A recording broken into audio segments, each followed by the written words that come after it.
আচ্ছা, এই যে তোমরা যে এই মডেলটি তৈরি করেছো, এই মডেলটা সম্পর্কে একটু জানাবে। এই মডেলটার নাম হচ্ছে গলস্টোন। গলস্টোনের ফলে যে আমাদের লিভারের ইনসাফিসিয়েন্সিটা হচ্ছে, ওটার ব্যাপারে আমরা একটা মডেল তৈরি করি। তো বর্তমান দিনে হচ্ছে যে আমাদের বেশিরভাগই মানে মেয়েদের বিশেষ করে আরও বেশি যেটা কি ফাস্টফুডের প্রতি বেশি চাহিদাটা বাড়ছে। ফাস্টফুড খেলে কি হয় না, ফাস্টফুডে থাকে আমাদের প্রচুর পরিমাণে কোলেস্টেরল থাকে। সেই কোলেস্টেরলটা কি করে না, কোলেস্টেরল যেটা হচ্ছে যে আমাদের লিভারের নিচে আছে পিত্তাশয়, এই পিত্তাশয়ে আছে করে কোলেস্টেরলটা জমা হচ্ছে, দিয়ে তারপর অনেক দিন জমা হয়ে যাওয়ার পরে কোলেস্টেরলটা সবসময় এই পাথরগুলো সৃষ্টি করছে। দিয়ে এই পাথরগুলো কি করবে না, যখন যদি পাথরগুলো ছোট থাকে তাহলে কোনো সমস্যা নেই, কিন্তু পাথরগুলো ছোট থাকে কি হবে না, এই যে দেখুন যে এই নালিকাটা আছে এইটার মধ্যে আসে করে এখানে মুখটা বন্ধ হয়ে যাবে। তারপরে কি হবে না, এই লিভার তো আমাদের পিত্তটা নিঃসরণ করছে, তাহলে কি হবে না, এই পিত্তটা লিভার থেকে এখানে যেতে পারবে না, পিত্তাশয়ে এসে করে জমা হতে পারবে না।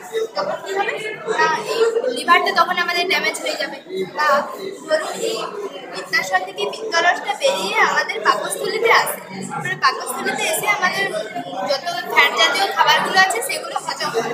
কিন্তু যখন এইখানে পাথরটা এসে করে ব্লক করে দেবে, তখন এই পিত্তটা এখানে পাকস্থলীতে না পৌঁছলে আমাদের খাবার ঠিক মতো হজম হবে না, তারপর খাবার না হজম হওয়ার ফলে আমাদের হজমের সমস্যা দেখা দেবে, আরও নানা রকম কারণ, যেমন হচ্ছে জন্ডিস হতে পারে।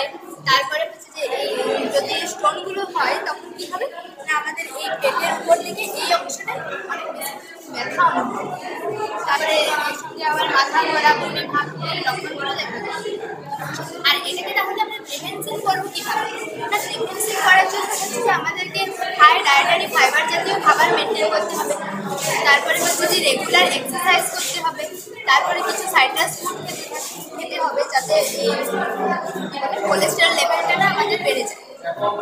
আচ্ছা, আর এই পেছনে যে এই দুটো পোস্টার লাগানো আছে, এই পোস্টারগুলো ওগুলো সম্পর্কে নাকি, যেটা এটার পুরোটা সম্বন্ধে লেখা আছে, মানে গলস্টোনটা কি এটা হচ্ছে ইন্ট্রোডাকশনে দেওয়া আছে, গলস্টোন কি, তারপরে হচ্ছে কী কী কারণে গলস্টোনটা হচ্ছে, তারপরে লক্ষণ, প্রিভেনশন কী করে আনবো, আর ট্রিটমেন্ট মানে এটার কীভাবে ট্রিটমেন্ট হবে।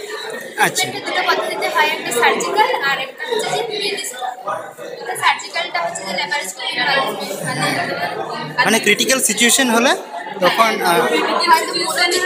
আমাদের কাছে সার্জারি করতে হয়, আর যদি অল্প হয়েছে প্রথমে যদি ধরা পড়ে যায় তাহলে ওষুধের সাহায্যে করানো হয়।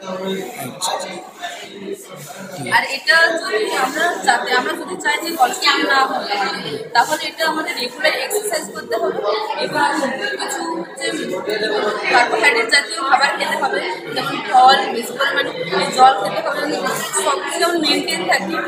এবং যদি কারো অতিরিক্ত ওয়েট হয়ে যায় তারপরে গলস্টোন নিতে পারি, কারণ অতিরিক্ত কেউ মনে করে যে আমার অতিরিক্ত ওয়েট হয়ে গেছে আমি মানে ওয়েট লস করতে চাই, হঠাৎ করে কিন্তু ওয়েট লস করা যাবে না, মানে ফ্যাট জমা হওয়ার ফলে ফ্যাটটা তখন আর ঠিক মতো হজম না হলে কোলেস্টেরলের জন্য তখন আমাদের এই মানে পাথরটা সৃষ্টি হতে পারে।